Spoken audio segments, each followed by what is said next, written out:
Hello all. Before we continue with our stream today, I'd like to kind of talk about something that happened yesterday that was very tragic and kind of touched me in a slightly personal way. And before we go on, I'm going to give a little content warning to anybody who may be sensitive to these topics. The topics that we'll be talking about do deal with suicide and online harassment. So if you are sensitive to any of these topics, come back in about 3 more minutes for the rest of the show. Yesterday, on June 27, 2021, a very important member of the emulator and fan translation community, Nier, has died to suicide yesterday after many, many years of online harassment by the group Kiwi Farms. Nier was most famously known for creating the BSNES emulator in the early 2000s, which would later become the Heckin emulator for the SNES. BSNES was ahead of its time for being the most accurate emulator ever created at that point for the SNES, at a time where many emulators were meant to run well without necessarily being accurate. Nier helped us all remember the importance of preservation of games through fan translation and very accurate emulation, sometimes going out of their way to help other developers on other emulators such as SNES 9X. The reason why this hits so personal to me is because, honestly, as a kid, one of the main sources of video gaming entertainment for me back in the 2000s was emulation. And even though I wasn't much of an SNES person back in the day, I wouldn't be the person who I am without emulation and game preservation and any of the efforts that Nier helped to promote. I'm very saddened to hear of his passing. Another one of their most famous endeavors was dedicating their whole life to translating the JRPG from Squaresoft that was a Japanese-only release on the SNES called Bahamut Lagoon. Giving it 5 attempts over the past 25 years, Nier had dedicated their life to making the most accurate translation for this game. And also, they helped with the very famous fan translation of Mother 3 on the Game Boy Advance to English. It's very disheartening to know that an online harassment group like Kiwi Farms even exists, and it makes you really wish that there were better ways of kind of prosecuting individuals who promote this dangerous and harmful method of communicating with people on the internet, so much so that you make them hate life. And it's very disheartening to know that people are out there hurting people just for the sake of it. Another interesting tidbit of Nier's career was because his emulation on the emulator Heckin was so accurate, it was actually used in a similar device that helped one of Stephen Hawking's computer voice generators. And back in 2018, before the passing of Stephen Hawking, Nier's emulation, since it was the most accurate ever made, was actually used in helping to create the computer voice for Stephen Hawking before Stephen Hawking died. And one word I'd like to say about online and communicating with other people is that although online communication can be as unpersonalized and, non-physical as it can be, always remember that people that you're talking to on the other side are actually people too. And, always treat them with care and respect, and make sure that you check up on them once in a while. Thank you, Nier, for all of your amazing efforts, and rest in peace. Thank you.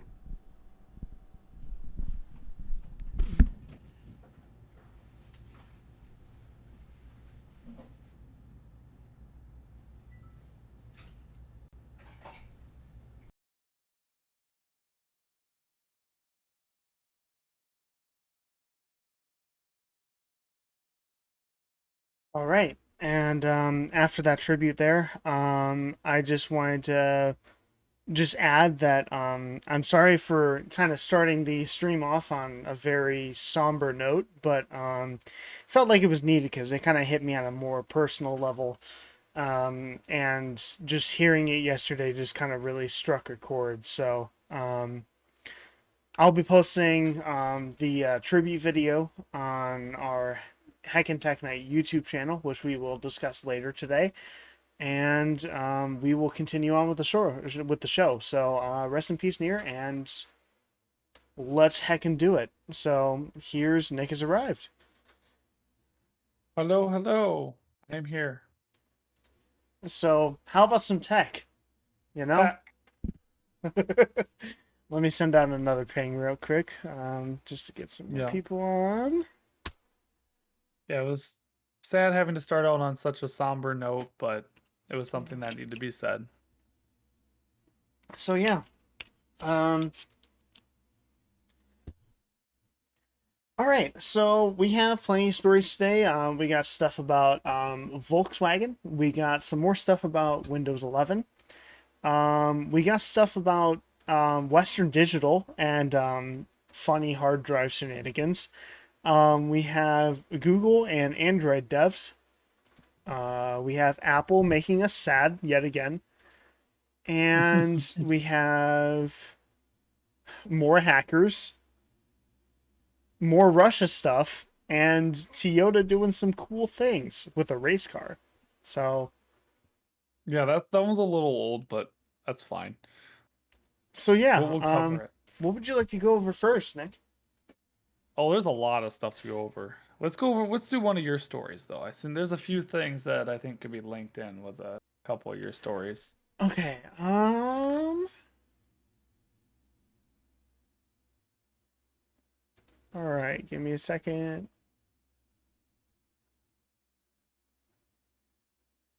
Let me take a look real quick. Um. All right. So we're gonna go ahead and talk about Western Digital. So here's the story. I'm totally screwed. Western Digital My Book Live users wake up to find their data deleted. Um. Okay, So then. And Western Digital is strongly urging that please disconnect your hard drives from the internet now. Please. Oh, So it turns out wow. company engineers are investigating now unexplained compromises that have completely wiped data from devices around the world. So a lot of people just had this start happening to them, and they were talking about it on the support forum. Let's see. Looking at this guy's quote here, it says, "I have a Western Digital MyBook Live connected to my home LAN, and it worked fine for years." The person who started the thread wrote, "I have just found that somehow all the data on it is gone today. And while all the directories seem there but empty." So this guy had a 2 terabyte drive and it's just all gone. Which, to be honest, if that happened to me, I would die. That would be very, very saddening. Yeah. You have no Um, backups for any of your stuff, so that's like yeah, mainly worst just case because I scenario. don't have the money to when it comes to extra drives and all of that. Like I know I can do cloud, but just I gotta kind of wait on it. Well, cloud is like it can be upwards of $10 a month, and that's a I lot know of that can money. get it's pricey quick. Yeah, exactly. But yeah, So yeah, that's kind multiple of users sucks. reported that the data loss coincided with a factory reset that was performed on their devices. One person posted a log that showed unexplained behavior occurring Wednesday.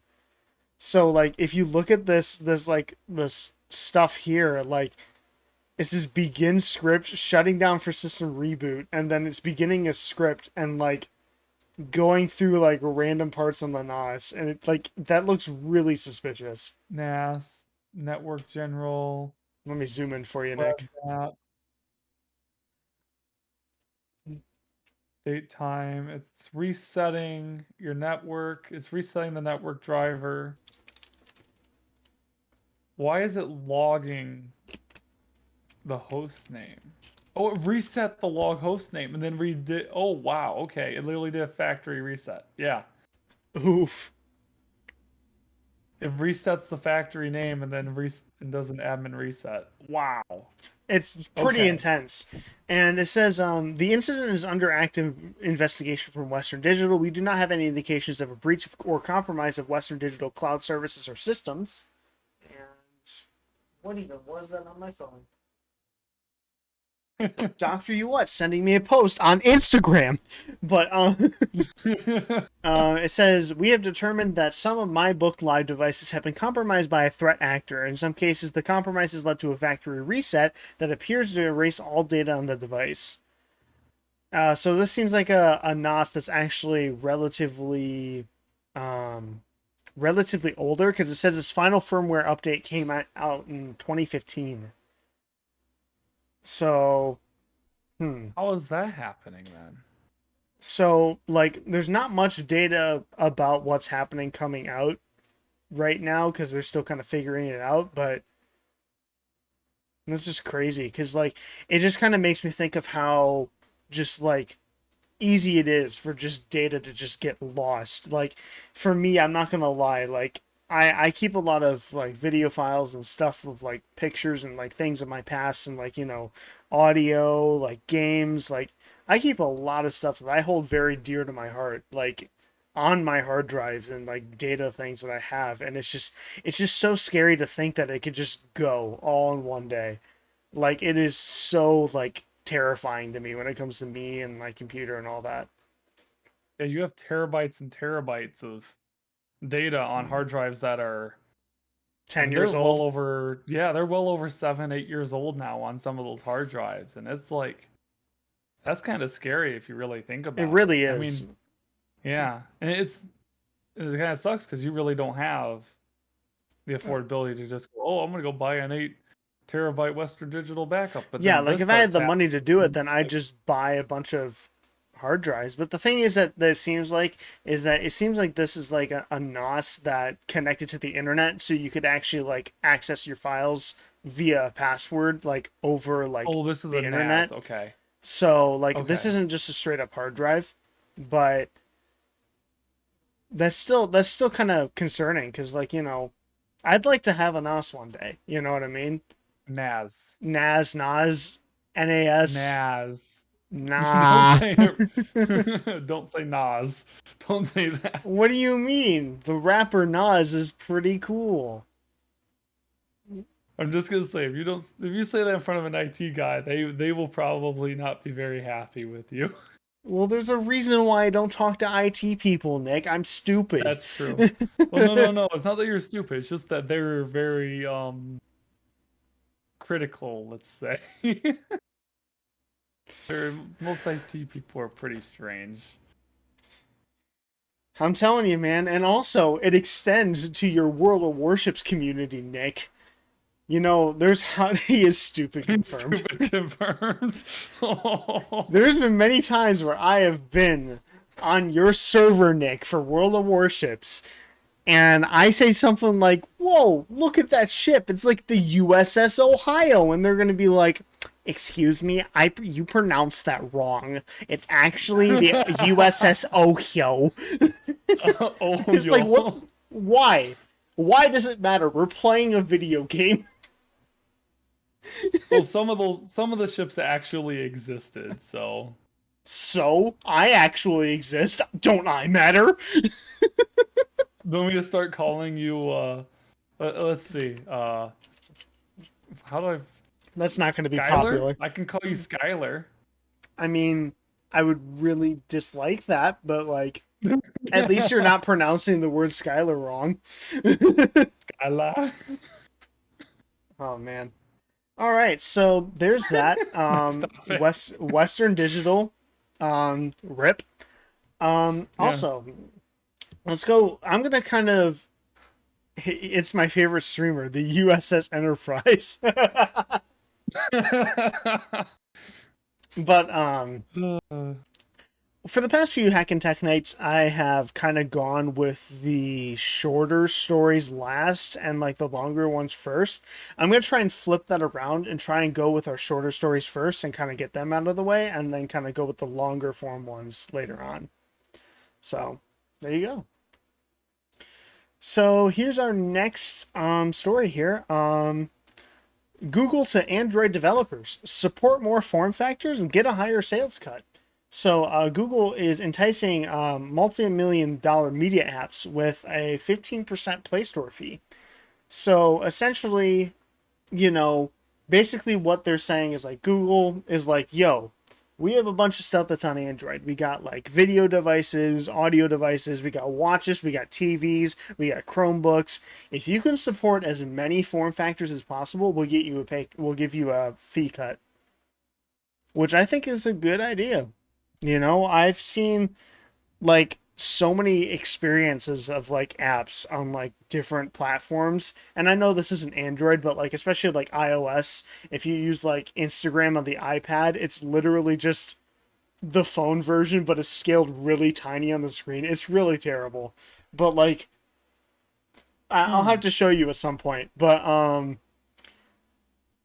But like just seeing like different form factors get pushed to be more like supported, I think is a good idea. Yeah, yeah. Completely agree. There's not too much I want to add to this. It's fairly It's just simple kind of topic. it's just kind of like, you know, a little hypocritical because like Google like has a bunch of apps that like don't support like their own products, but like, you They know, do. they'll work it out. It's just like YouTube Music Google doesn't work Chat on doesn't watches. support tablets, Wear OS, Google Pay Android is phone Auto, only. and even landscape mode on phones. What? It Oh, it's doesn't. fine. What? Google isn't hypocritical at all. It's all good. Okay then. But I didn't know the that. thing that really makes me frustrated though is that like they're trying to get developers to support more form factors, but you know, we've talked about like our iPhone Android debate plenty of times on the show, and one of the things about iPhone is that, you know, a lot of app developers, they develop their app on iPhone first and optimize it super freaking well. But when you get to Android, it runs like crap Yep. cuz it just does. Like, and honestly, I would just rather them entice them to like optimize their apps a bit better cuz like to be honest, it's been really tempting to go to iPhone and be like I can finally have apps that work. Yeah. Like everything on Android's functional, but like it's not. optimal. You know what I Isn't it mean? weird how that works too, considering Android has such a large amount of the phone industry? Like literally, Android has the majority of the phone industry. It's just that Oh, Apple by actually far. has a grasp on the hardware that they're working with, and they don't have to worry about more than like 6 devices running iOS. That developers can just do it better. It's true. And it's really tempting, especially since literally earlier this week I went to an Apple store just for the hell of it, just to kind of like walk in and be like, oh, let's look at all the stuff. And man, the purple iPhone 12 mini just kind of like, wow, it looked nice. It felt great.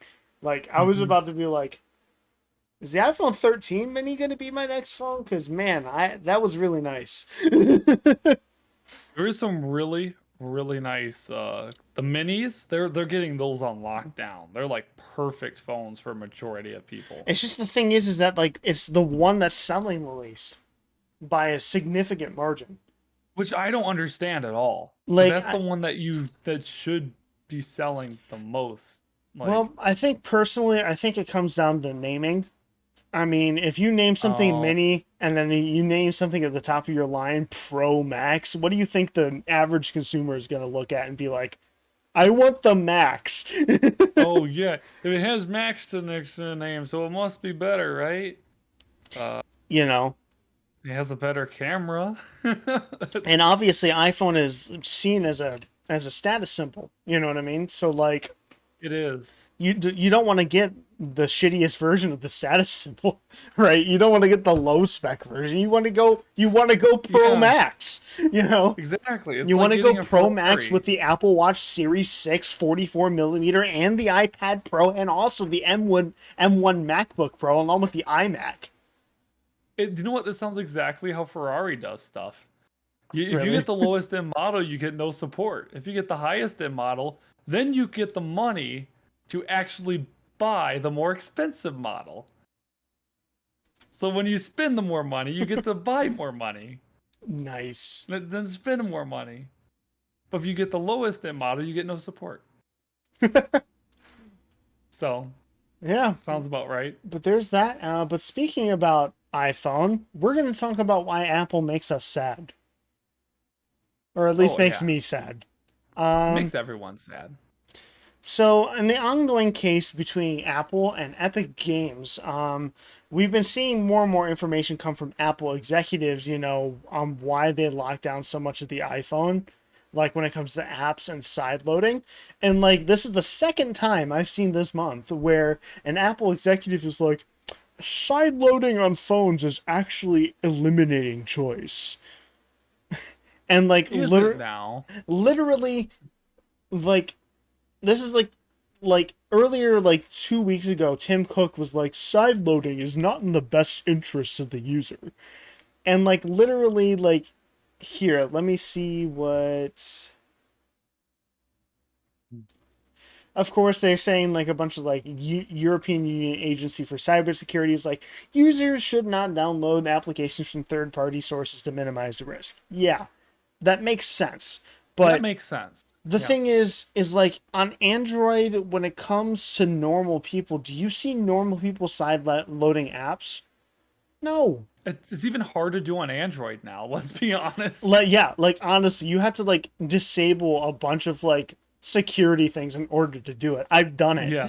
you know, like for many apps. And like the Yeah. thing is that like, it's not that we're trying to make it so like the average consumer gets, like less security because the app store is always going to be there. You know what I mean? I'm talking about like the more like tech savvy, more like developer, more hacker, like not hacker, but like, like just general, like normal, like the enthusiasts. Like, I'm worried about that because, like, and not allowing side loading makes just everything harder because then you got to go ahead and jailbreak it if you ever want to try. Yeah. And like, their paper here says today our phones are not just phones. They store some of our most sensitive information about our personal and professional lives. Okay. We designed Okay. iPhone with this in mind, and security researchers that agree that iPhone is the safest, most secure mobile device, which allows our users to trust their devices with our most sensitive data. Like, okay. So Sure. you're still like $1 trillion company. Do I really think you're going to keep my data safe? No. I don't trust you. And here's their full statement here about the side loading. It says, allowing side loading would degrade the security of the iOS platform and expose users to serious security risks not only on third-party app stores, but also on the App Store. Because of the large size of the iPhone user base and the sensitive data stored on their phones, photos, location data, health, and financial information, allowing side loading would spur a flood of new investment into attacks on the platform. Malicious actors would take advantage of the opportunity by devoting more resources to develop sophisticated attacks targeting iOS users, thereby expanding the set of weaponized exploits and attacks often referred to as threat model that all users need to be safeguarded against. I'm going to stop reading that. Why? Thereby expanding the set of weaponized exploits and attacks often referred to as threat models that all users need to be safeguarded against. So, Apple, what you're saying, are you saying that like educating the normal average Joe to avoid dumb stuff on the internet is too much?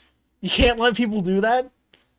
Yeah, they're pretty much saying we know better than what you do. Frick you. That's exactly what they're saying. We know you better than you do. So because you're so stupid and you don't know what you want, we're taking the choice away And and making it easy for you. this is the most frustrating thing about Apple. I don't need to be told what I like and what I am. Like literally my tech and my device is my device. It's not yours. Yeah, exactly.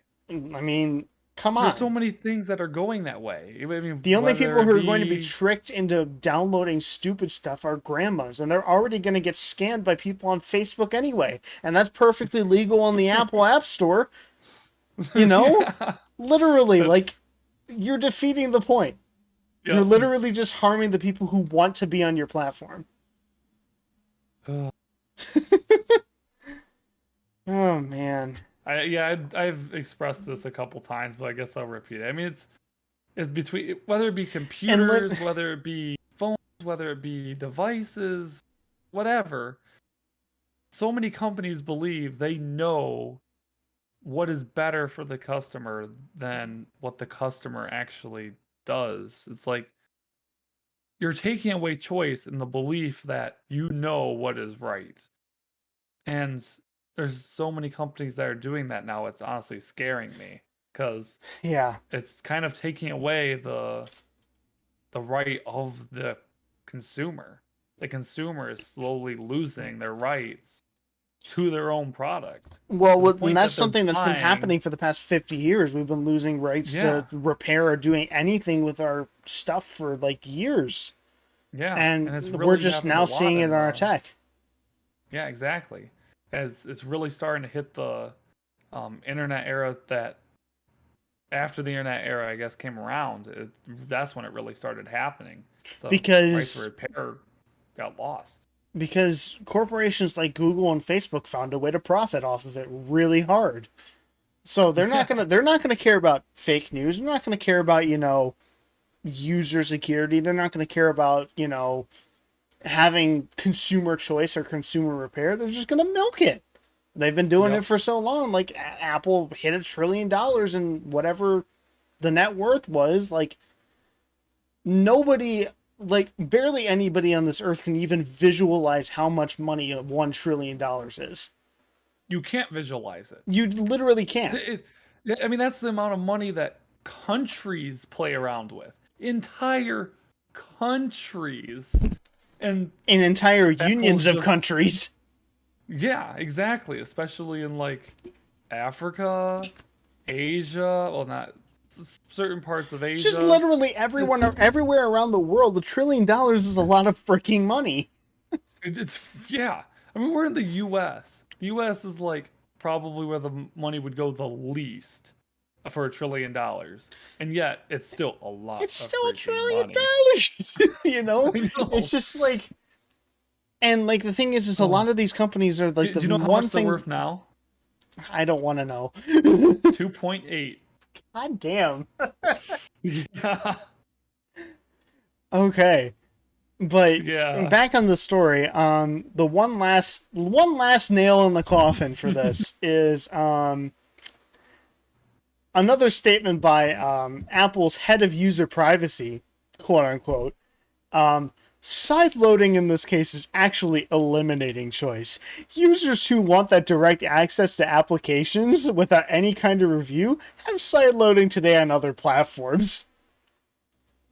So basically, Apple was like, F you, just go to Android. We don't want you. That is exactly what they just said. That is exactly what they said. And We literally, don't, we don't want you. Just leave. just Go. go.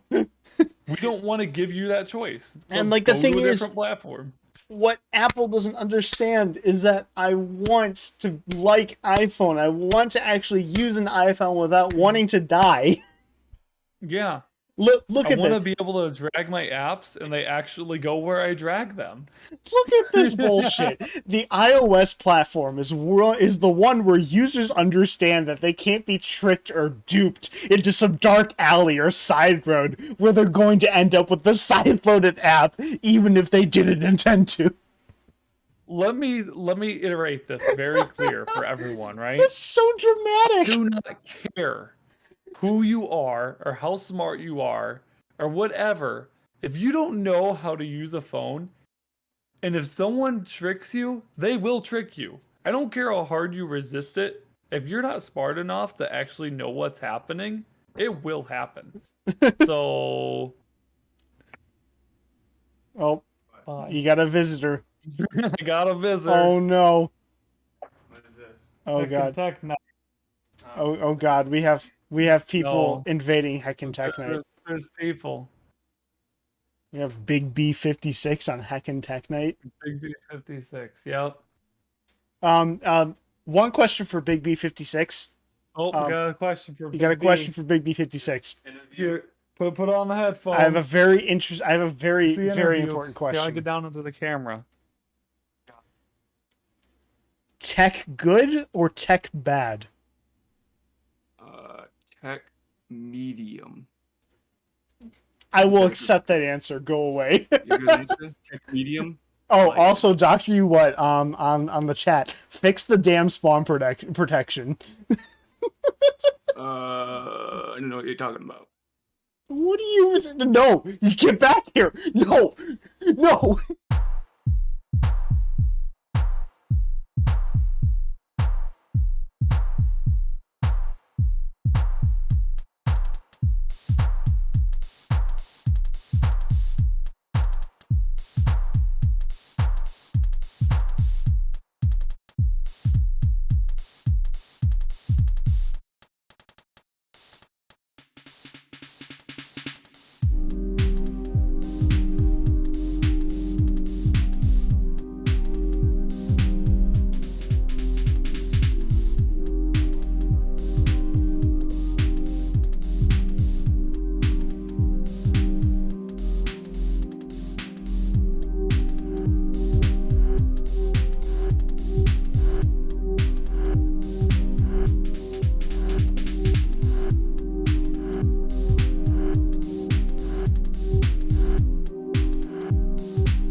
I tried to follow him, and I tried to make him fix the Minecraft server, but I ended up in a dark alley where someone might want to make me sideload an app. Oh god, I'm in danger. You're in danger. It's like, what was it, Ralph on the bus? I'm in danger. I might be in danger of sideloading an app. Holy crap. Okay. Wait, why did I just lose my left ear? Oh, we got a cat There in we the go. camera. Oh man. Oh, we got a cat. Oh, we got a cat. Ooh, a gray cat. Which one's that? That is Emmy Cake's cat. She's having me watch it for the day. Aw. His name is Sora. Dog. Dog. Look at the chihuahua. But as I was saying, iOS is just like, yeah, we don't want you. Go to Android. Frick you. I'm surprised they didn't say in the message, if you don't like it, you can go to Windows Phone. Windows Phone. I don't even. Did Windows Phone allow sideloading? I don't even think they did. I don't even know. That's why I was hoping they would say something like that. It's like, you know what? If you want a sideload, go to Windows Phone. Go to BlackBerry. Just go to a dead platform. Actually, Any of the dead platforms. the BlackBerry Passport, or like when BlackBerry 10 came out. Oh, come on, cat. Come on. Whoa, what are you doing? Whoa, What are you cat. doing? Okay. But the BlackBerry Passport, actually, I remember with BlackBerry 10, an update came out where they allowed like emulated Android apps and like sideloading of apps. Like I do back in remember 2015. That was actually really weird, but cool. Yeah, that was really strange for a BlackBerry. My dad, he tried emulating like Android apps on his BlackBerry. Oh, don't fall. And and he said it just made my phone get really hot, and I lost like 10% in like half an hour. Because emulation is hard. Oh God, cat. Oh, the cat has left the building. All right. So, note to self: don't get stuck in a dark alley. You might have someone come to you and make you sideload an app. I just can't believe how dramatic like the statement is. Like, it's insane, isn't it? It is so like they act like it's a life or death situation. Literally, if you go to sideload an app on Android, first of all, it'll give you a big freaking warning if you try to like launch a sideloaded app. Then after that, you'll have to go in, literally allow the permit in the first place. Even you have to go into developer mode. Either that, or you have to like allow third-party apps, and you have to go way deep into the settings to do it. Oh yeah. And then it'll still ask you if you want to install it. Sideloading apps is not a big concern. It's corporations trying to get all of our data. That is the big concern. Yeah. And I don't trust Apple when it comes to privacy. Like, sure, they might be better, but like, there's got to be something. Who knows about the future, right? Yeah. I mean, because right now, all your information's private.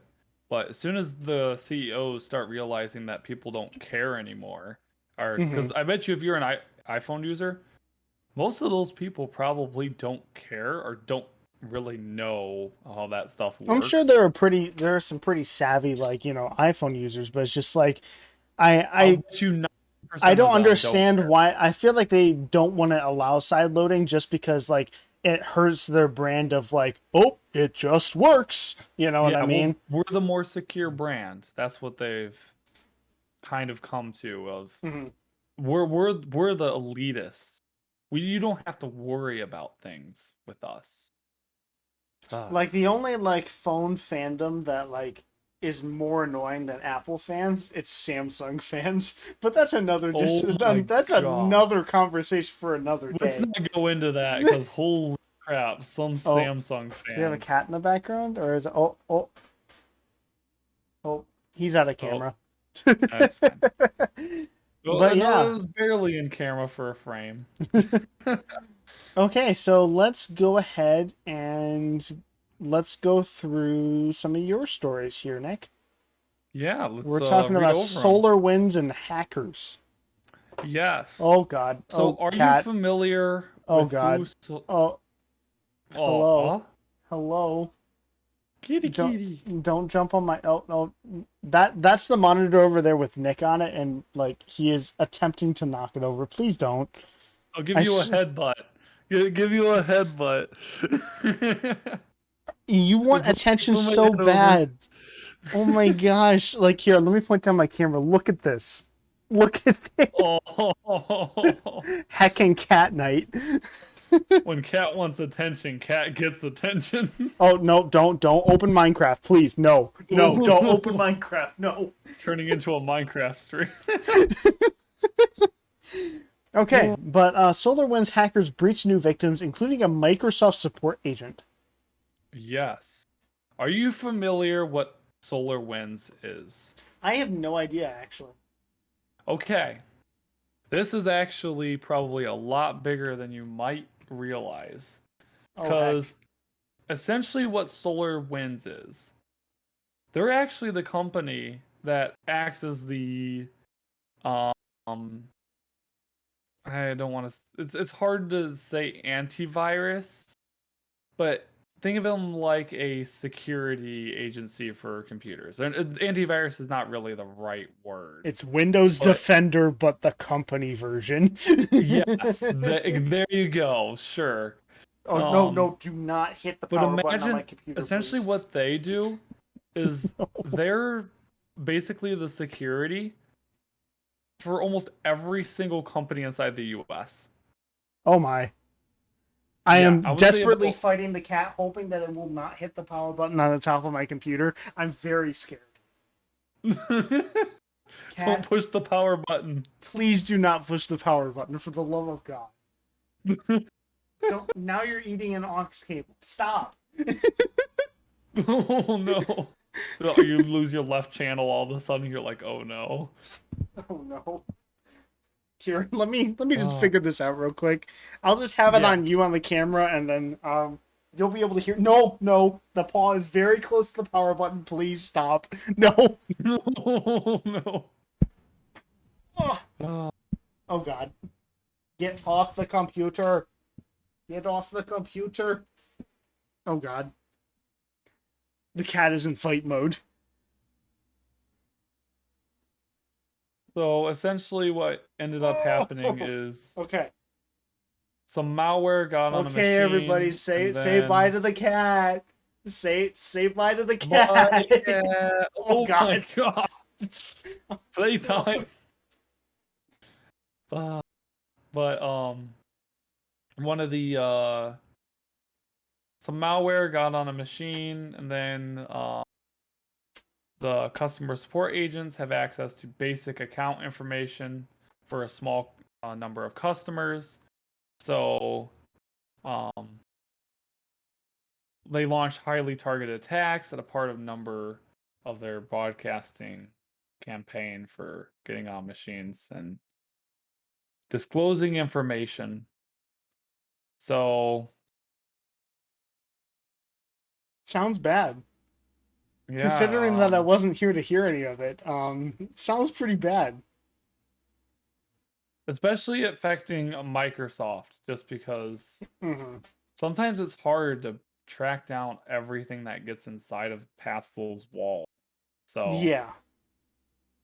because right now SolarWinds has 18,000 customers, Oh wow. and those are all businesses. Keep in mind, That's a lot. That's a lot of They- freaking businesses. yeah, SolarWinds only serves businesses. They do not serve individuals. Hmm. Microsoft being one of those 18,000. Yeah. Ouch. So That's yeah. huge. oh Oh well, they'll so figure it out. hopefully they cover SolarWinds protects 20% of government organizations, Oh wow. 10% of UK industry, and Germany and Canada. Huh. It's actually pretty interesting seeing, like, I bet you didn't hear like a lot of these stories about like thing and data breaches and people being hacked until like last decade, but it's just interesting seeing that become the new normal and like news stories. Like it was inevitable, of course, but it's just interesting to see that like we're in the digital age now so much that it's just like, oh, somebody got hacked again. Data breach. Well, that's always been kind of a normal thing, to be honest. Yeah, but you didn't hear it on Um, the news until this decade or last decade. Yes. Unless it I was think huge. the reason why is, yeah. I mean, the way hacking used to work, right? Hmm. Um, History of before hacking when Thick about has arrived. okay, I'm going to be very brief with this, and it's going to be very overview, but it's going to be real. Okay, essentially, what used to happen before about 2010, Hmm. um, the way hacking used to work was companies would have backups of their systems on external located computers. Yeah. And whenever they get hacked, they would straight up delete their entire inventory and pull in those other hard drives from offsite, plug them in the machines, bam, you're working without a virus on your machine. That's the way that used to work for before 2010 and viruses began. Well, viruses were never really a concern, to be honest. Hmm. The word virus is kind of an outdated term, and it's not really the scary thing anymore. Um, it's more about Trojans, malware, and ransomware. Ransomware is the big one right now. Spyware too. Um, spyware is not that much of a concern because it's easily blocked by a firewall. Um, but the one thing that ransomware is a really bad one because the way that those work, and the way past 2010, the way things work, Hmm. um, there's constant backups now, right? Everything you have is a cloud backup. It's instantaneously updated as soon as you change it to an offsite resource. Yeah. Let's say that you get hacked. The ransomware doesn't actually go into effect until it encrypts all of the data. Well, not all of it. Um, about greater than 50% of the data on your machine. It encrypts it, and then it'll just flip a switch and say, bam, you can no longer access this information. Yeah. And the ransomware has actually gotten smart to this. So it does it really slowly. Slow enough that it actually will take sometimes even years to encrypt the data. Enough to where it's slow enough that your firewall, your Windows firewall, whatever that you have on your machine, business machines actually turn off Windows firewall because of an external resource. Hmm. But it will encrypt the data and then it'll be saved to a drive on an external site and does it slow enough that it can't be tracked. Yeah. In doing that, it encrypts it and bam, okay, well, it's encrypted. Oh, well, let's just go grab the other drives. Take the backup. Bam, you throw it on your machine. It's back up and running, right? Yeah. You're all good. A week later, you get, bam, you have your ransomware again, and it keeps going. If you then you take it out, go get the other old data, plug it in. And it turns out that Bam, your you're ransomware was encrypted all on your old data. every single time. It's throwing up an encryption. You keep going further and further back. Sure, you might have an extra week until it encrypts your data, if you go back another year, but you have all that old data, and then where did your last years of data go? It's gone. Rip. So what ends up having to happen is back before 2010 when ransomware was still a thing, 80 it was greater than 80% of ransomware was not paid out. Oh wow. So it was about 15% of ransomware was actually paid out before 2010. Okay. Um, in the past 3 years, 80% of ransomware has been paid out Ouch. because it's gotten so good at being able to not be trackable, encrypting a large enough section of data that you don't have a choice. Yeah. There's no way for you to track whether it's encrypted or not.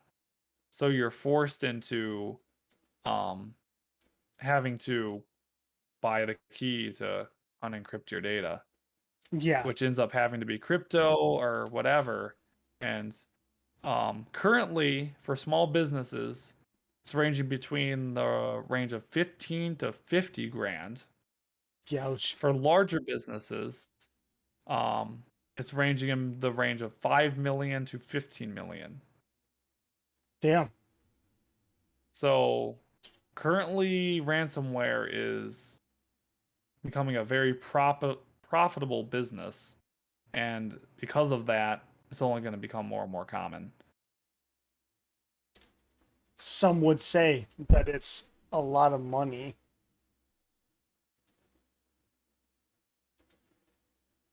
I didn't have time to queue up the sound for like, you know, the CSI Miami thing.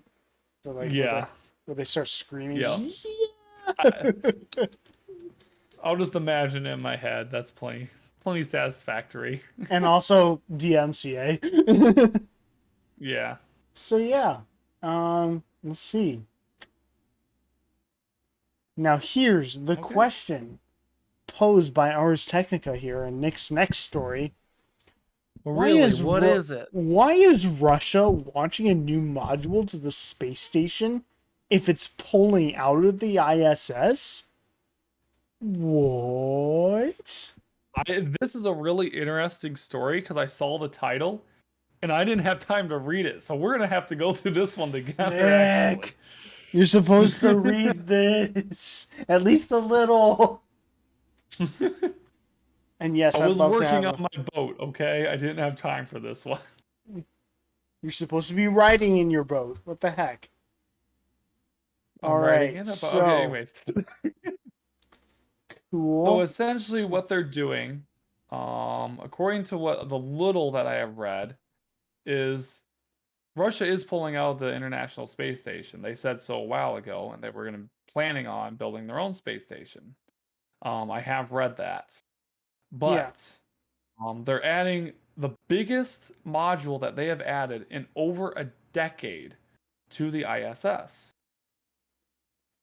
and I do not know why they are going to be doing it. Let's see. It says NASA would like to keep the station flying for another decade, and for this, it needs the Russians. So, So they're pulling out of the program in 2055. They cool. said they're going to be building a brand new station starting then.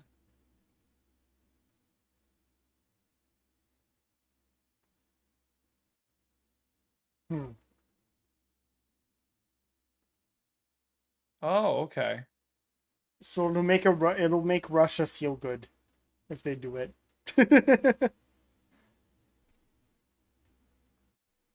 Nick, intense analysis, go.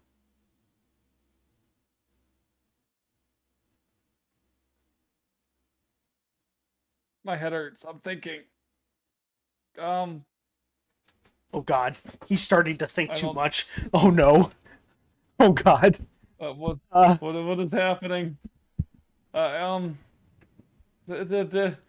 Russia sends the stuff to space. oh man, there's too much thought power going. Oh no. Apparently it has something to do with the SpaceX's Crew Dragon module. Apparently, I don't know.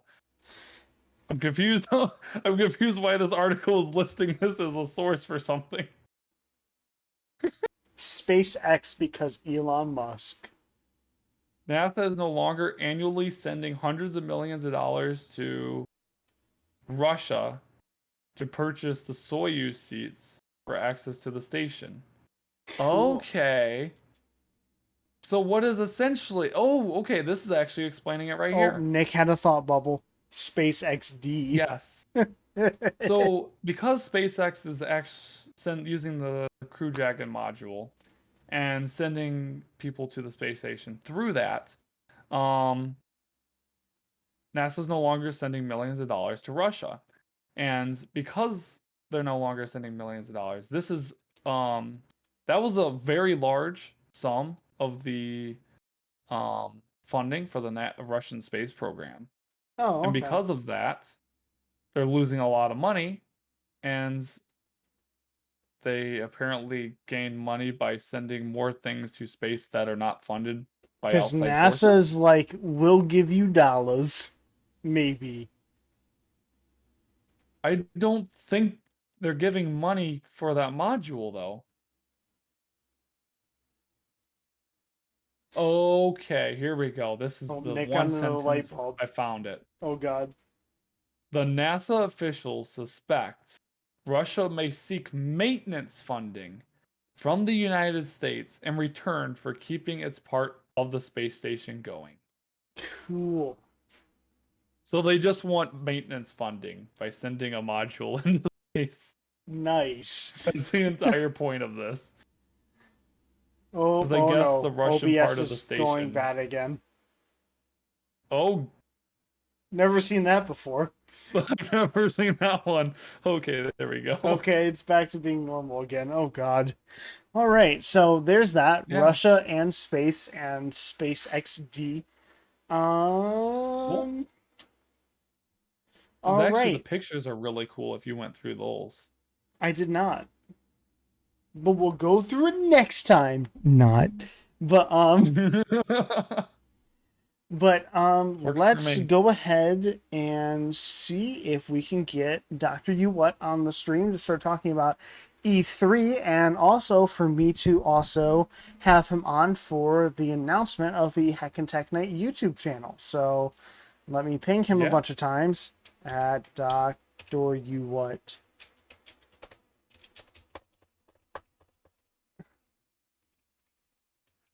Okay. I pinged him a bunch of Certified times. gamer. Yes. But yeah. So we'll be waiting for him to come on, so we're going to cut to intermission. Oh, and we had the Vice Admiral Nelson. Hee hee, boy. Woo, intermission time.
Hey guys, we're back. We're still waiting on Dr. You What, but breaking news. During intermission, Nick just got $35 straight into his PayPal account from Bing. And Dr. You What just got here just in Yes. time to celebrate. Yes. Apparently, Bing is now paying you literal cash for using their search engine because they couldn't get people using it enough. I use Bane. Where's my paycheck? Yeah, where's my Apparently money? if you've been a level 2 account for more than 2 years, they give you literally hard cash for using it. Oh, I don't have an account. That's why. Oof. I've just always used their services as Bing. Let me see if I get any rewards. Oh no. Bing doesn't like me. It's okay. But So why were you paying me so much? we're going to have you on to talk about E3 after we talk about the Heckin Tech Night YouTube channel, and also something very special that is happening with the YouTube channel coming soon. Ah, Or- I see. Which you know about, Dr. You What, but Nick actually does not. So. What? Let me get this open real quick. Go to YouTube. And then, where is it? Gotta find it real quick. So, I am very, very proud to announce. Let me see if I can get it back up again because I just messed it up.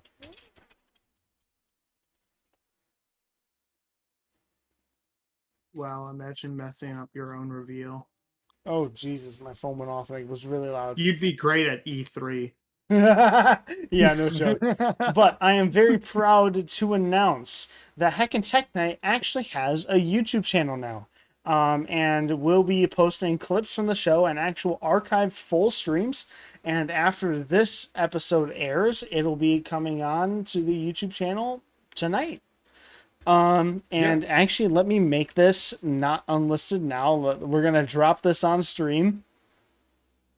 Public, publish, wabam. Now, if I refresh the page and go to uploads, where is it? Where the heck is it?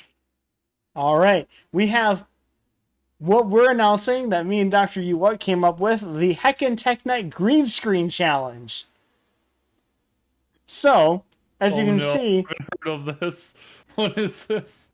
So, back on Heckin Tech Night episode 4, if we can get this going here. Oh, that is not the correct clip. Okay. But back on Heckin Tech Night episode 4, we had an amazing clip where I wasn't on camera and Nick opened up the stream and it ended up being just a polar bear on the other side. So let me see if I can find it real quick. It was this clip right here. For us today. So we're going to have the most entertaining Heckin Tech Night ever because we have no idea what we're clicking on and whether anything is going to work. And we also, I have no idea why I'm starting, but we have a special guest today in person today. I did not expect that. So funny. It is that clip right there. So me and Dr. Yuwat decided that it would be really, really cool to make it into a green screen challenge. So we're going to have the most entertaining Heckin by Tech making Night the polar ever, bear 'cause we have a no green idea screen. what we're clicking on and whether anything is going to work. Yeah. And this we took a also, bit, but I have no idea why we I'm got it starting, set but up. we have a special guest today in person today. I did not expect Now that. it's all up to us and the viewers to find out what is Nick reacting to. This So is if gonna you be a look good into one. the and it says as discussed in Heckin Tech Night 6, that is now. There is a download link in the description for this video. There's no prize for this challenge. It's all for good fun, and if the submissions are appropriate, they will be shown on the next Heckin Tech Night or the second next Heckin Tech Night. It depends on how many responses we get or if we need to extend it. So tune into the next I'll be Heckin the Tech judge, Night. right? I Oh, will you- say I'm the this. one reacting. I get to be the judge of the ones. Yes, you are, Nick. Also, I think it's pretty much all three of us are judging Yeah. here. Okay. Like And- 3 judges, panels, and stuff. And I will say I've had a bit of an unfair advantage. I've had 2 days head start on this. So Oh, I've so already have got I. it, Oh. But the two rules kind of for the challenge are there's nothing offensive or NSFW, of course. Also, and this is the most important rule because this is how you send it in. Submissions go to the email address awesomevideos@outlook.com with the subject line Tech Night Challenge, and make sure you upload the video as an unlisted link and send it in, and we'll view it and I'll gather them all up. But Dr. Yop, would you like to give an example like of some of the ones that I've done to kind of give some ideas, or like some of the first ones, if you know what I mean? I'd say go with the one that's more according to the VAF lore that you made whenever. Okay. So here's Because some the of, other ones are pretty good. here's some of the ones that I've made here. I have this one here where let me get it to So play. we're gonna That is very loud. There it is here, and this is the one. have the most entertaining Heckin Tech This Night is one of the ever, first ones 'cause I we have made. no idea what we're clicking on and whether anything is going to work. And we also, I have no idea why I'm starting, but we have a special guest today in person today. I did not expect that. There's Nick reacting to himself. Like the ideas are limitless. Yeah, pretty you much. can literally pretty much do anything you want, just as long as it isn't Just too make bad. sure it's like along the lines of the Twitch TOS, basically. Yeah, just don't violate Twitch terms of service. Nothing that'll get me DMCA'd. What? Oh, Rhino's gonna be jumping Oh, that'd on be board great. with this. And so the people who are in Nick's AFK server, like Rhino and all that, spread it around. I want to see how many submissions we could get. That would be that's gonna be amazing. good. I would. I want to love see this. what Really you good. can create. Yeah, honestly. And Nick, heck, if you want to create one, go for it. I might create one. I just have to figure out when to do it and how to do it. Here's another one that I made. Where let me see it. So, Nick, can you So hear the we're audio gonna of have these? the most Can you hear the- yeah, I can flip on the sound and Okay. Here's another one that I made, and this one's called "Only 1% of Gamers Will Understand." entertaining Heckin Tech Night ever, because we have no idea what we're clicking on and whether anything. This one's is probably going the to work. least funny one. And we Yeah. also, I have no idea why I'm starting, but we have a special guest today in person. Hello, guys, today. and welcome to another episode of Heckin Tech Night. And today I have with me Nick has arrived. I did not expect that. See, that one's really meta because I re-recorded an intro, so you're reacting to me doing an intro, but it's not the real intro. See, big brain. Introception. And here's That's the last one that one. I would expect to be shown like after 5 submissions, so you like get so used to something random showing up that when it's actually normal, it's even more meta. Unexpected, yeah. And here's the last one that I'll show today. I called it Nick didn't expect himself. So here we go. So we're going to have the most entertaining Heckin Tech Night ever, because we have no idea what we're clicking on and whether anything is going to work.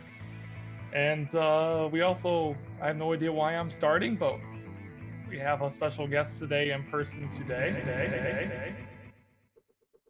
I did not expect that. Here, let me get my webcam out of the way so you So can kind we're of see gonna that have the most ending a bit better. We have a special guest today in person today. I'm a little bit behind on seeing what's happening, but it's pretty good. It's just infinite. Oh, okay. Sweet. So there's some ideas. I'd love to see if we could get as many submissions as possible. If we have enough, we'll do it next episode. If not, we'll extend it to the next episode for more submissions. So, yeah. Just create a YouTube clip explaining what to do here. Oh and I'll yeah, post that obviously video. it'll literally be this clip right here that when I post it. Perfect. So Also, I would like to state that you are not limited to only one submission. yes, you can put in Yeah. as many submissions as you want.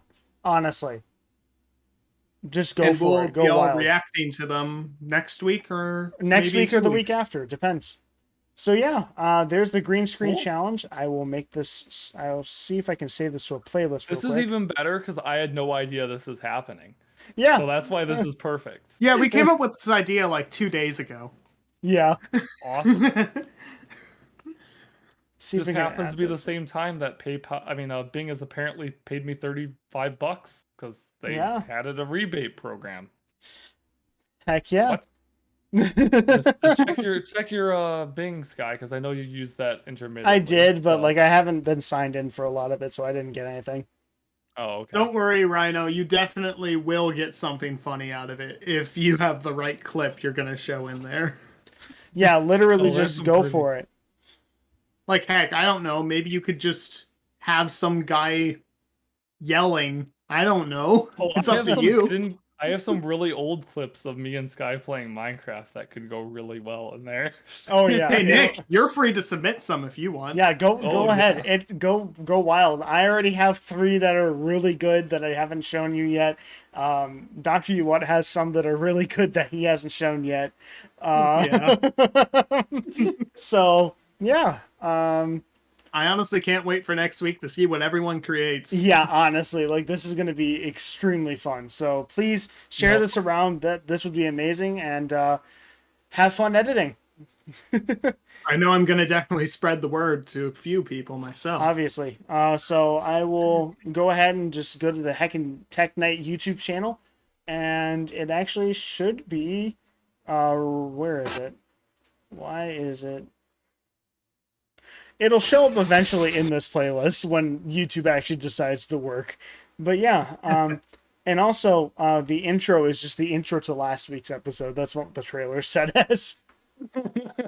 So yeah, just search up Heckin Tech Night on YouTube, go to videos, and go to the green screen challenge, and you'll be good to go. So Actually, it might be a good idea to just post the link in the Twitch chat if someone in the chat wants to. yeah, go I to it will right go now. ahead and give it So- to them right now. So here's the Twitch chat. Well, bam. Green screen challenge. And Twitch is just like, you can't post links in a chat. There You're you the go. streamer. You can't do that.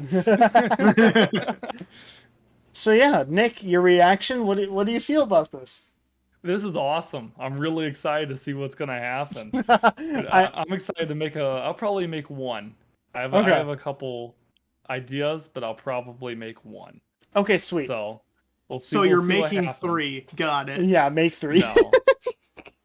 I'll just make a random one. I'll find a random clip of me and Sky just screaming about a zombie or something, and then that will be perfect. If you can find some of the old footage of that one Herobrine thing back then, you Oh, know what yeah, I'm talking about? The only I thing will- is about what did you use to edit that? I used Sony Vegas, and for some of them I used OBS just to get the multiplying Nick effect.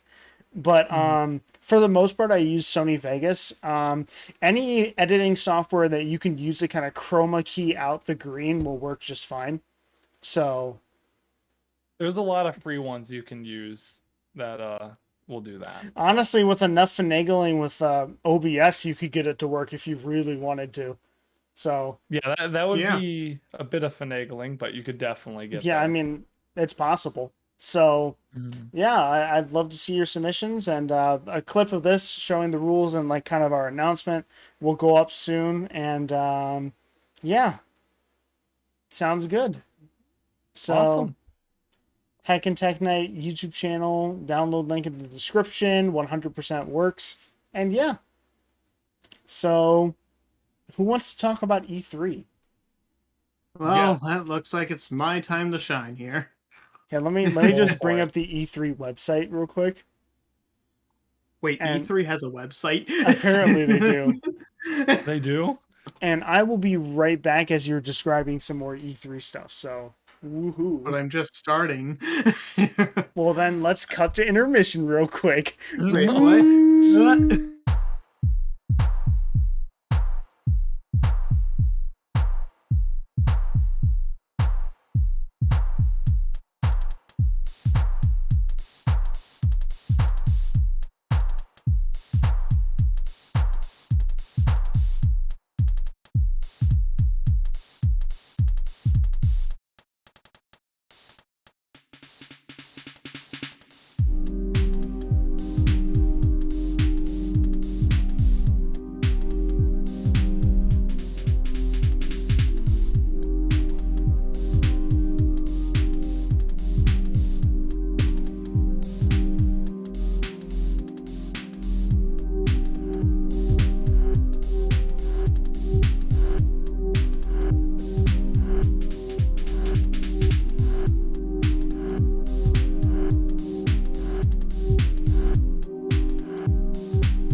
All right, we are back. We got Nasina in the chat with the all man. But man. if you did miss the announcement, it'll be coming up on the YouTube channel for Heckin Tech Night. And if you want to come on to the Discord call after the stream is over, I'll be glad to explain it to you if you're not busy. So, yeah. So, Okay. E3. E3. We had an E3 out of E3. That is my rating. What? The best show was definitely Nintendo, basically because everyone's expectations were so low after everyone else. Like it was pretty average. I'll just go off and list off the big titles, I guess you could say, and ones that might be interesting for some people. Mm.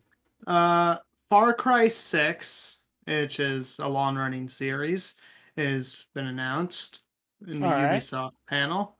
Okay. Another Tom Clancy Rainbow Six game Nice. because there weren't What? enough. Wait, what do you mean? Another Rainbow Six? You mean like an actual Rainbow game? Yeah, another Rainbow game. Really? This is like the 30th Tom Clancy game in the Yeah, but last if it's a 10 Rainbow years. game, so- that's huge. I mean, yeah. I just don't It's a really really play big game. Rainbow Yeah. Six too much. I think there's like a DLC coming. Fun soon as well. fact: Nick's a really What? big fan of Rainbow Six. That's why he likes it so much. Oh, I didn't That's know why that. he thinks it's big. Maybe I should play it No, one day. I don't play it that much. It's just No, he's too busy playing Sea of Thieves. Yeah, he's always playing Sea of Thieves all the time. Do you know how many hours I have in World of Warships? You might need to double check that. Sea of any- Thieves is the new thing now. You Let me just just jump do- on a let boat. me That's just pretty do- much all you do, Nick. 15 times 70,000. Oh, that's minutes divided by 60. I have 1,700 hours in World of Warships. Okay. So, Microsoft. This was the first Xbox E3 after the acquisition of Bethesda into their hands. They bought Bethesda Bethesda, like what games are they responsible for actually?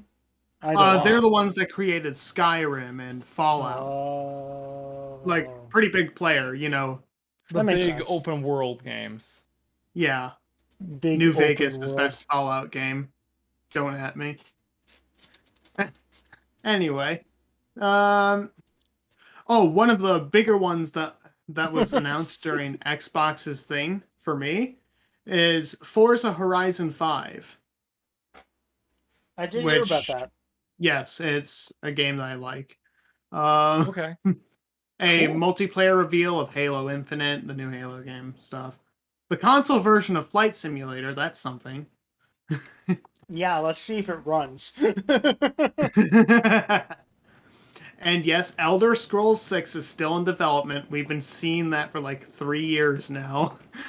We don't even know its name. We just call it Elder Scrolls 6. It's probably going to be called Elder Scrolls 6, let's be honest. Yeah. And since I know you don't know about this guy, 6 it's the 6th installment of Skyrim, if you think. The Elder Scrolls, Like- yeah, I know that. Yeah. Okay. Yeah, Yeah. at least you know that. I think everyone knows about the I think Skyrim everyone knows 5 what and- Skyrim is, but I don't Yeah. know if he especially knows. the intro. Let's be honest here. The intro was a Ah, meme at one You're point. finally awake. You're trying to cross the border, eh? Yeah. Square yes. Enix. This was the next show. One of the bigger things was the Guardian of the Galaxy's Marvel game that they're trying to do. Their Avengers game wasn't too good before, but maybe the Guardians of the Galaxy might be actually good. Who knows? Oh, one that doesn't really have any real big name potential, I don't think, right now, but is interesting to me is something called Babylon Fall, which is Okay. of something by Platinum Games with collaboration of Square Enix. Platinum Games is a pretty good studio known for stuff like Nier Automata and stuff like that. So that's something pretty interesting. Yeah. Life is Strange sequel. I Okay. didn't really play that one. There was no mention of Final Fantasy 16, so yeah. Rip. Now, Nintendo, one of the bigger things and stuff I actually care about. First of all, the new Smash Bros. Fighter, which is the Tekken representative, Kazuya. Okay. The Now this is actually what really caught my eye. You know Metroid, right? Yeah. Yeah. They actually are making a 2D Metroid game after like I don't A know, lot of 15 years. What was the last one? Was it Super Metroid or was there another one? It was something on the Advance, the Game Boy Advance, I think. Okay. It's called Metroid Dread, so that means That's Scott cool. DeWaz's video is outdated now. Yeah, no joke. The YouTuber Scott the Woz made a video about games that were like never coming out, and that was on the list, and now it's outdated. Wow. Yeah, Um, that's huge then. there's some Zelda news for once. Nice. We actually got a trailer for Breath of the Wild 2. I Is believe it it's going the to be 30th. called that? We don't know the official name. That's what we just call Okay. it. Okay. It's the 35th anniversary of Zelda and such, so they're doing like a little special Game and Watch handheld, if you know what that is. Yeah, yeah. Just like they did for the Mario 35th anniversary and stuff. Okay. Shin Megami Tensei 5. That's a big thing. Yeah, that's for some coming to people. Switch and some other platforms. Yeah. All of the Danganronpa games were heading over to Switch now, which I know What the someone heck? named Now Messina like. now my Vita is obsolete. Oh no. Oh no. The Vita wasn't obsolete as soon as it came out. I mean, PlayStation really didn't announce too much this time because they don't really do E3, you know? Mm-hmm. Yeah. One problem I really noticed, like I'm done with all the real announcements. One problem I noticed with this E3 is that, like, especially in the Xbox category, they like name dropped a bunch of new projects and IPs, yet they don't really show any footage of them. Yeah. Because they're I did just hear beginning that. to the development phase or something, and they're like, "Look, we're exclusive. We're making cool games." But I think Yeah, they're just trying to make stockholders happy after like, the pandemic year. Just be Yeah. like, look at all this stuff we got coming out. See, we're still a company that makes money.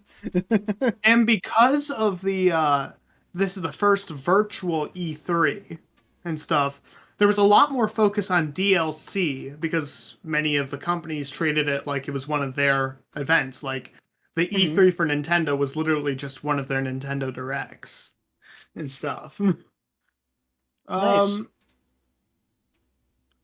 I think that's pretty much it for I do have another E3. gaming thing to talk about that's Oh. related. It's about the Sonic games. Oh, yeah, Sonic 30th anniversary. Sonic Origins, which was the title announced that will have all the Sonic classic Genesis games that's coming out next year. Turns out they will not be running on emulation like previous compilations, so they'll probably be using either the like Christian Whitehead ports or like similar types of ports instead of like just emulating it like previous compilations did. So this may Sonic be 3 Christian Whitehead. I don't know. It is going to be widescreen though. This could be. I mean, hey, technically, Sonic Origins could be Sonic Jam 2. oh no! Only 4 more to go. And usually, Sonic Jam 6. yeah.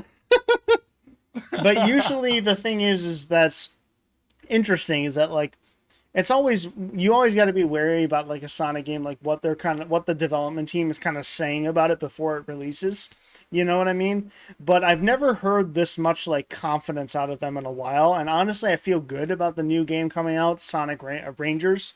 That's what it's called Oh right yeah, I now. haven't really seen much on that yet. That's because everything we know about it is because of leaks. Oh, Like okay. they've only shown like a 30-second trailer during the Sonic event, and that was it. Oh, some But breaking news. sorry, I just want to talk about Sonic Colors Ultimate a bit more. yeah, Just like a few things. It looks great. I saw the 30th anniversary concert and they used the footage from the Ultimate version. And yeah, it looks great.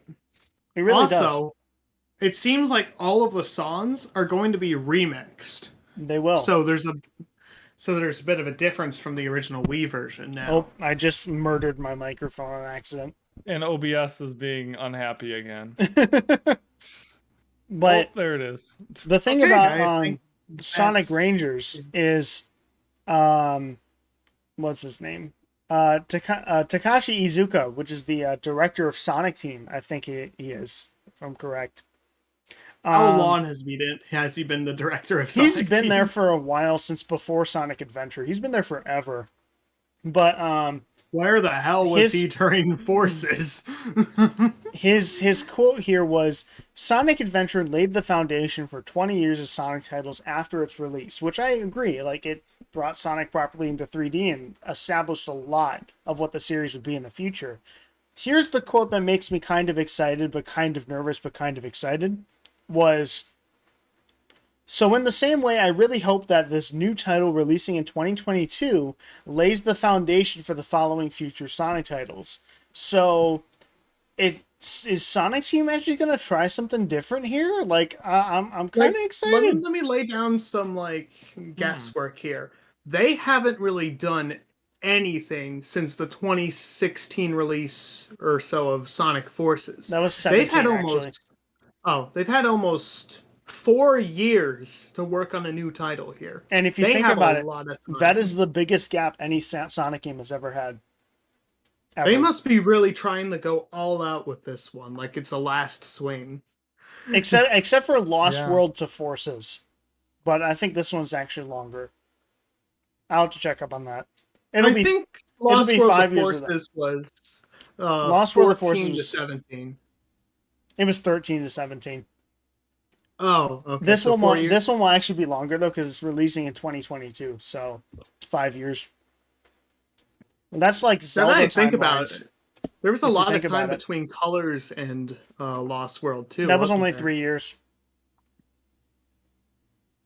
But I wonder if basically, they'll finally capitalize on Hedgehog Engine 2, or are they going to try something completely different? I hope they don't try something different, because the Hedgehog Engine 2 was what made Force's like freaking development so bad. Because they were like, let's just create another engine, and that probably really ate into the amount of time they had to make the game.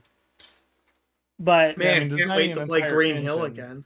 yeah, Yeah. another quote here is and apparently the movie that came out last year, the Sonic movie, is actually really helping a lot of this happen, because it says, with the huge success of the movie last year, we have an opportunity to get more people interested in Sonic who didn't know him before. The opportunity was the reason why we planned for Sonic Colors Ultimate and Sonic Origins, to present some legacy content to this new audience. While we haven't locked down all our plans yet, there are so many great Sonic games from the past 30 years that can't be played on modern hardware, so we'd love to explore bringing more of these legacy titles out to entertain a new audience. I don't know what was Does happening. that mean what I think it means? Unleashed on the PC? I don't know. I don't think so. Not yet. No. But at the very least, they're seeming to like actually admit that 06 and Unleash actually exist. Because like I would think that they'd try and admit Unleash's existence a lot easier, because have you seen like everyone's video essays for the last 3 years? They're like, Sonic Unleashed was actually really good, guys. Like, what are you talking about? But yeah, also, they, for Minecraft Bedrock Edition, Sega and Mojang released Sonic the Hedgehog DLC for Bedrock. So hey, let me know if you want to see me play that on stream. Darn it. They The only removed thing the is- relevance Wednesday of my stream. favorite Minecraft Sonic mod. Oh no. But yeah, this is what Sonic looks like in Minecraft. They found out that Apparently Notch didn't like that. Really? Yeah. I think this is cool though. Oh yeah. It seems It like does it's look got a better awesome. level. It's got better level design than Forces ever did. Holy shit. But yeah, that's all the gaming stuff I've got. Do you got anything else, Doctor? You what? I don't think so. Why don't we take this remaining seconds to say, what are you going to be streaming on Wednesday? I have no clue. If I can get the Xbox from Emmy Cakes, I'd like to start streaming Sonic 06 because I finally secured myself a copy. Any other plans if you can't get it? I don't know yet. We'll figure it Wait out. for. Wow, guys, we have such an experienced streamer here. He knows everything he's gonna do. He knows everything he's gonna do before he does it. Nice. All right. So we got 15 more minutes left on the stream. We're going to kind of run through the rest of our stories. Thank you, Dr. What, for coming on. Have you talked about Windows 11 yet? That's happening next. Would you like to stay for it? Oh, sure. I'll just stay in the background. Yeah, this is a pretty big conversation. Yeah, that's pretty much the end. We got 2 more quick stories and then Windows 11 stuff. So, Okay. yeah, Nick. What Hi. story would you like to go to? Would you like the Toyota or Let's take a Volkswagen? look. Why not Mm. both? They're both cars, right? I mean, yeah, but it's- which one do we do it's, first? Volkswagen. Okay, sweet. Turns Wow. out that Volkswagen is planning to go all electric in Europe by 2035 and US to follow shortly after. Well, that's pretty And- much standard for all European manufacturers at this point. But, don't you think? Give me a second. And they're saying they're going to make their fleet carbon neutral by 2050. Now, here's my concern. Why is it taking them this long? Come on, I- it's go all- Volkswagen. They had like Dieselgate and stuff. You know that they're not too environmentally friendly. Yeah.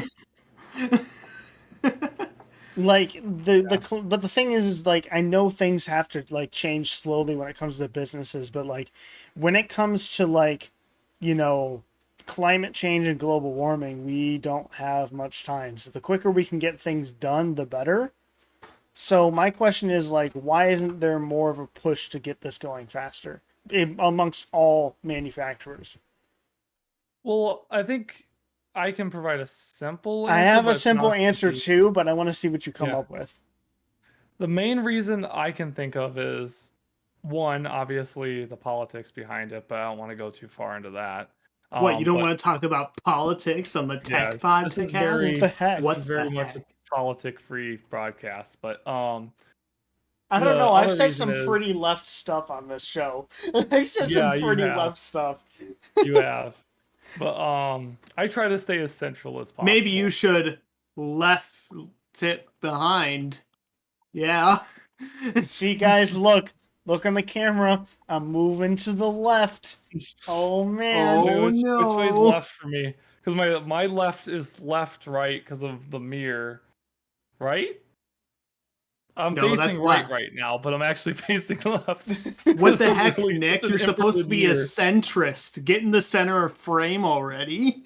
I'll go down. Okay, wait. Whoa. It looks like he's 2 pixels over to the left. We've got him, guys. We We got it.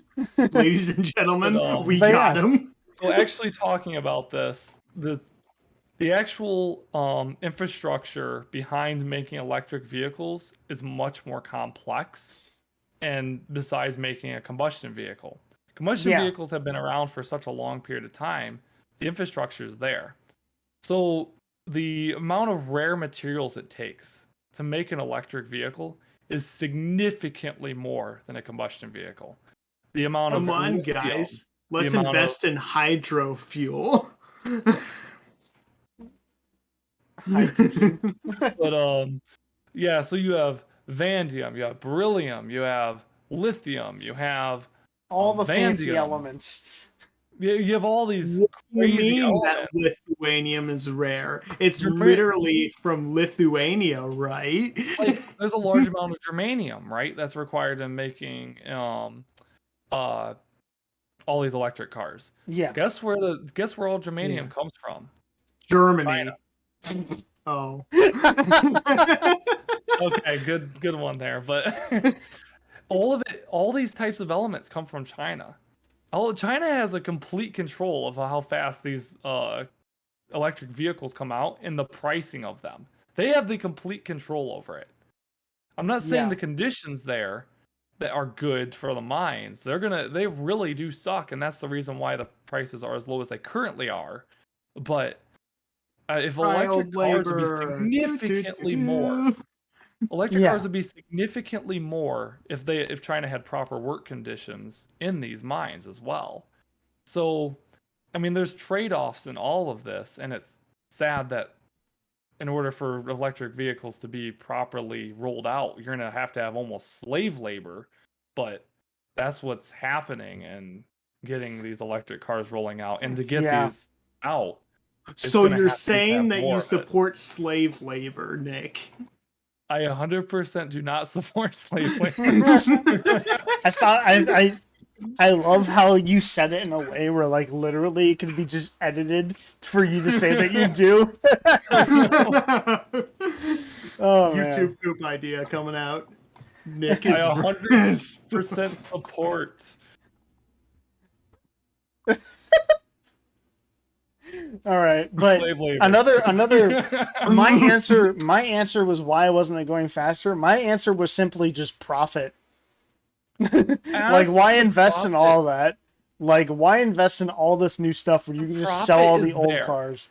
That's the thing. There is a really, really big profit that could potentially be made by these. The number one thing that's going to be profitable is the charging stations. You're going to be able to charge a lot for electric vehicles because people are used to paying the fuel costs. You could charge a lot right now for electric, and people would pay it. That's kind of the thing because at work, Tesla stands are coming in. Oh no. yeah, I mean Tesla, right? The superchargers, they charge way, way more than what a normal kilowatt is. Yeah. And that kind of makes sense, right? So you can start kind of rolling in that stuff, and you could start really racking in the money.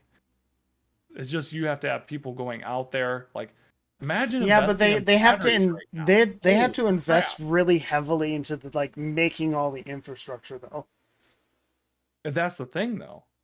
You could be right now as a manufacturer, as a company, if you jump on the middleman on any of this stuff, you could make a lot of money. If you jump in there, start building stuff on your own, start building the infrastructure that is the middleman between these steps, ooh, you have the potential to become a billionaire in the matter of a decade. Potential. Yeah. It's insane the amount of money that's going to be poured into this because they have the goal set now. They're going to meet Elon Musk. So where is it going to be? Yeah. It's where of course. Elon Musk is sort of taking the vertical or what's the word for it? What's the vertical economy called? It's where you go from the top to the bottom. Trickle down? On building things. Huh? Trickle down economics? No, it's where Sorry, you I build think you from mean the top to the drip bottom. all down Elon economics. Musk is he's building the batteries. He's buying the plants to build the batteries. He He buying just the literally panels. just owns everything. Yeah, it's vertical. Gosh darn it! I just remembered it, and then I forgot it.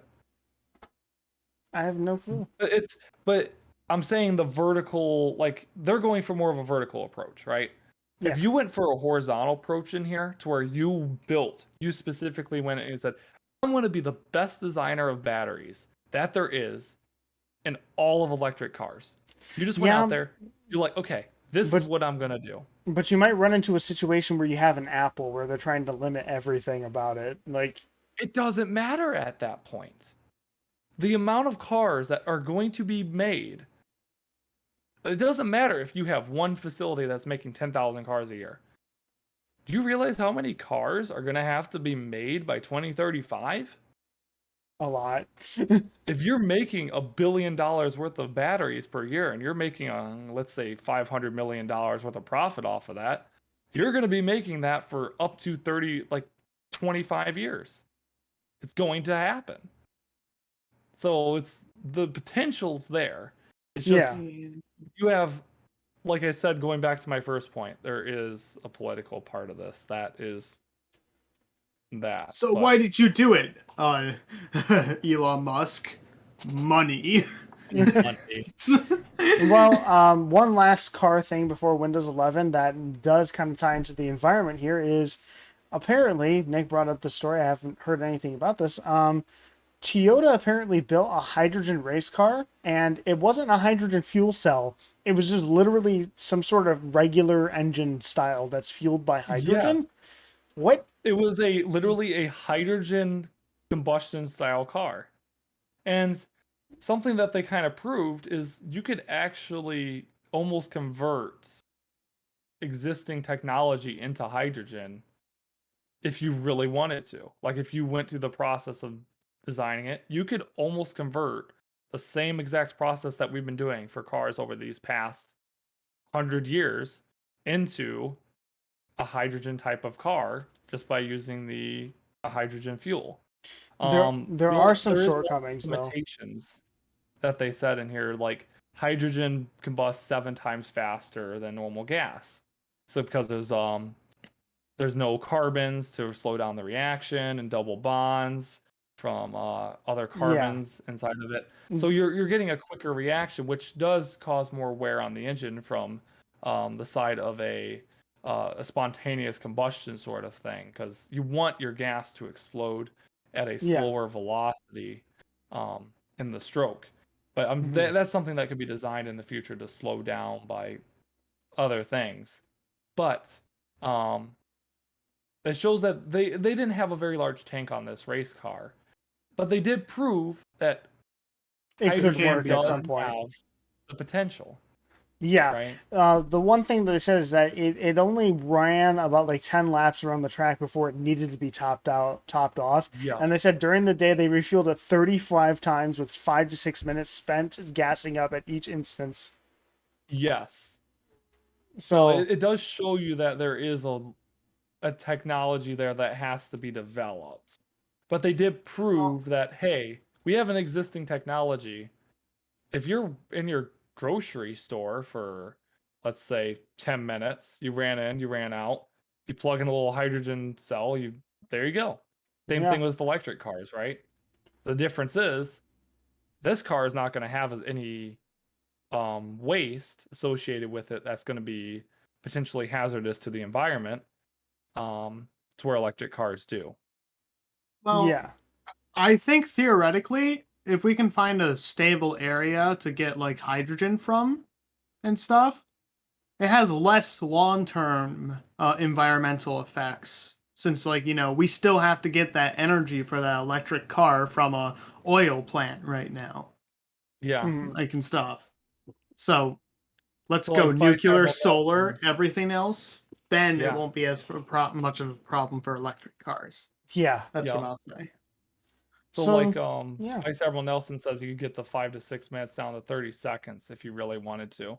Like through in like the a bunch of future, stuff. we definitely could even have liquid hydrogen inside of our tanks, which would have an unbelievable amount of energy density relative to big what cold. compressed would. You would definitely need like a very robust engine to contain all that explosive power, probably. Yeah. Well, it would still be a gas. It's the same thing as what current gas engines would run off of. Yeah, that makes It's just sense. the energy density inside the tank would be not quite that of gas. Gas is unbelievable in its energy density. 1 gallon of gas has enough calories to make you, if you were able to convert it into energy fuel, you could live for like 30 years off of a gallon of gas. you could actually live off of a gallon of gas for that long of But a period of time. us at We Heckin can't Tech even- Night do not condone consuming gasoline. What do you mean? Don't They'll do be it. well fed for the rest of their life. Don't do Yeah. it. Eat That uranium is instead. true. Eat uranium instead. But you might live longer if you eat uranium. So here is But hey, the you'll be fed for the rest of your life. You got all those That is calories. true. here's the last stories. Here we got Windows 11. So Nick, you brought up a story about Windows 11. Would you like to talk about it? See, you also have one. We have one. So we got share yours some going quick. topics here. Wait, are they the same? No, they're not. No, they're not. So, my story is just talking about how Windows 11 is actually more than what some people might expect. So Windows 11 does get a completely new look to it. It's a lot like Apple, like we talked about before. Yeah. But it's also different on the inside than what Windows 10 is. So it gets faster wake up from sleep, faster bionics and authentication, faster browsing on Edge, which I'm actually kind of excited for. Because I don't know about you, I actually Edge is like already. I like Edge like a lot. It's Edge is way by more far responsive the fastest than browser, in my opinion, and it's getting faster. Yeah, as soon Ooh. as they switched Edge over to Chromium, it got way better. like the Yup. thing is that I'll say this right now. I might have a little bit of bias, but I've had so many good experiences with Edge compared to Google, which has only been a pain for me whenever I try to use it. Yeah, I've had to use Mozilla, I've had to use Chrome, I've had to use IE, I've had to use Old Edge. Yeah. All of them have their trade-offs and certain things, right?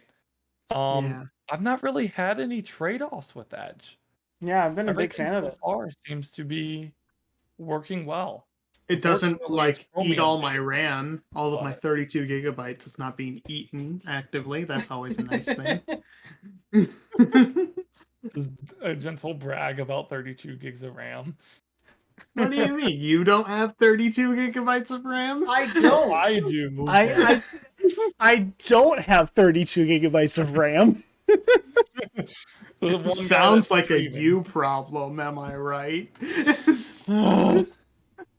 Sounds like a Nick problem, Um, giving me crappy RAM. What the heck? I know, but in quotations they say, maybe most important, Windows 11 is the most secure Windows yet, in quotations.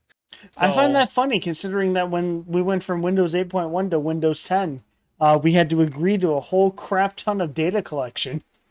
yes, we did. Sounds great to me. Which you could only turn off if you had either Pro or Enterprise. So, good job, Windows. Yeah. So, yeah, they improved the Microsoft. I don't know. I'm not going to talk about the Microsoft stuff. Well, Windows actually, I 10-2, will. I the actually final will talk release. about. I will actually talk about part of the Microsoft Store here because it leads into my story about how Android apps on Windows 11 actually kind of are probably going to work. Whoa. I did not. Okay, I just read your story. Yeah. I did not actually read that until now. That is So it huge. says Microsoft is building an Huh. Android framework on top of the Windows subsystem for Linux.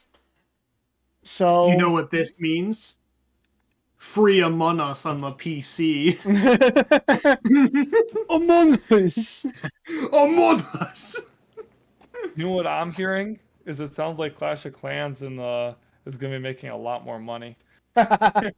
Essentially, it says real Android phones use the Legend 27.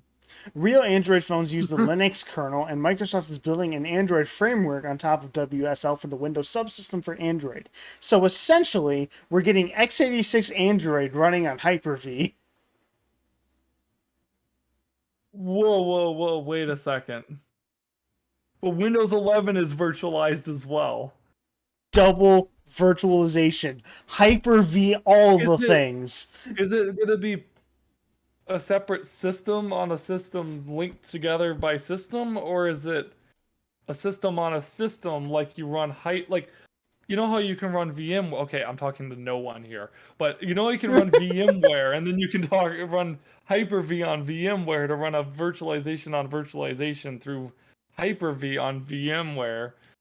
Is that going to be a similar thing to where you have multiple layers of VMs to where they communicate up from the next bottom host system to but not the host system below the host system? Or is it going to be interconnection links as if it was the virtualization on the OS environment? Those are Yes. I was probably talking to, yeah, there was no way there was anyone in chat that understood that. But I wanted to ask the question because just in case. But yeah, You know, just in case there was someone who is actually listening out there. Yeah, there was somebody that's like I cry somehow my every time. dad in chat that would know the answer to that. so yeah, for right now they have the Amazon App Store for like Android apps for like Windows. And why? Like literally BlackBerry did this with their Android side loading. I was literally talking about this an hour ago, and the one app store that was supported was the Amazon App Store. Why? Can we just please get Google Play or something? Why? Google Play Store, A+. Everything else, C-. What if there was no Google? Did you ever think about that? I would be in a much happier world. Yeah, no joke. Honestly, yeah. Freaking rip alphabet.inc. YouTube wouldn't have been bought by Google, though. And That might have been a good thing. Microsoft Yeah. YouTube. I know Newgrounds Oh, would definitely no. still be Microsoft YouTube. Can you imagine if Apple bought YouTube? Oh god. If Google You're wasn't crazy. around, who would a Microsoft be competing against? Bing.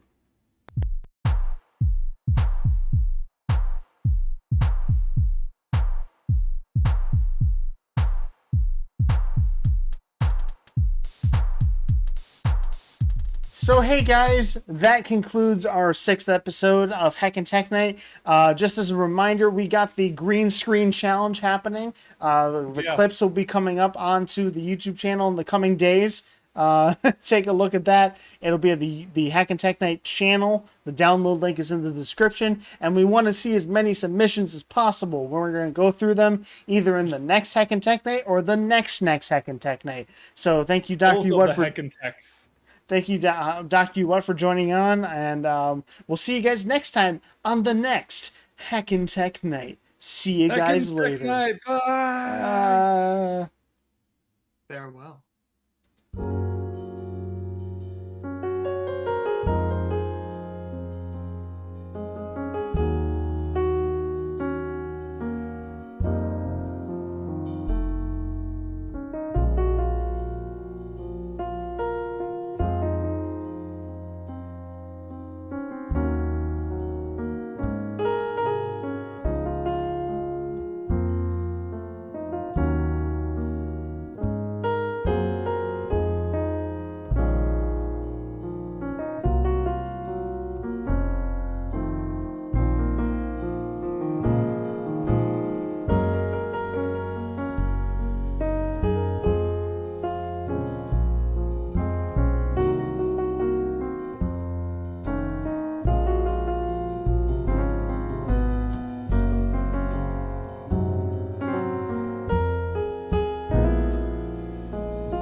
again.